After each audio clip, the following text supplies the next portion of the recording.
অনন্ত, মেহেদি পাতা দেখেছই নিশ্চয়। উপরে সবুজ, ভিতরে রক্ষত বিক্ষত। নিজেকে আজকাল বড় বেশি মেহেদির পাতার মতন একা কেন মনে হয়? উপরে আমি, অথচ ভিতরে কষ্টে যন্ত্রণা। এমন সব বড় বড় গর্ত যে তার সামনে দাঁড়াইতে নিজেরই ভয় হয়। অনন্ত, তুমি কেমন আছো? বিরক্ত হচ্ছ না তো? ভালোবাসা মানুষকে যে অসহায় করতে পারে সেদিন তোমাকে দেখার আগ পর্যন্ত আমার জানা ছিল না।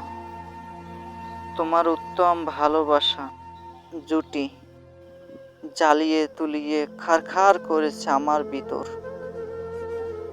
আমার বাহির, আমারই হাতে গড়া আমার এই পৃথিবী। অনন্ত, যে মিথিলা সুখী হবে বলে ভালোবাসা বেজা মেঘের মাথন উড়তে উড়তে চলে গেল। আজও আমি শূন্য। তার মুখে এসব কথা মানায় না আমি জানি, কিন্তু আমি এমন করে আর পারছি না।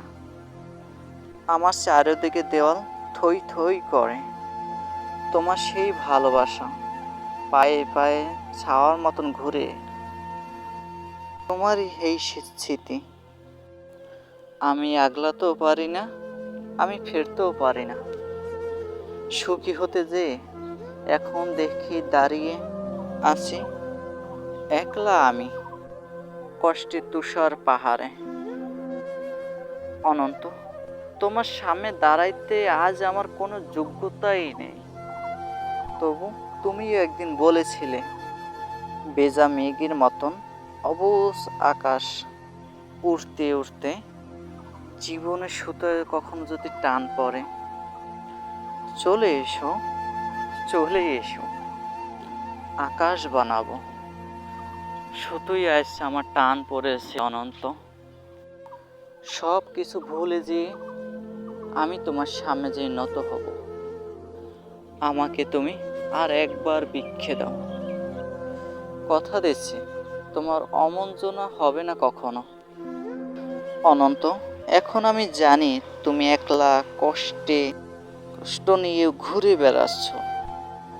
প্রধানী এক অভিমানে, কেউ জানে না, আমি জানি কেন তোমার মনের মাঝে মন থাকে না, ঘরের মাঝে ঘর থাকে। একা একা শুয়ে থাকা, কেউ জানে না, আমি জানি কেমন করে তুমি এত কষ্ট পেলে। সব কিছু হারিয়ে বুকটা হাহাকার করে ওঠে। কেন তুমি নষ্ট হলে? অনন্ত, তুমি আমাকে আর কিছু না দাও, অন্তত একটু শাস্তি পর্যন্ত দিও। ভালো থাকো। আল্লাহ হাফেজ। বুঝছো মনুরা?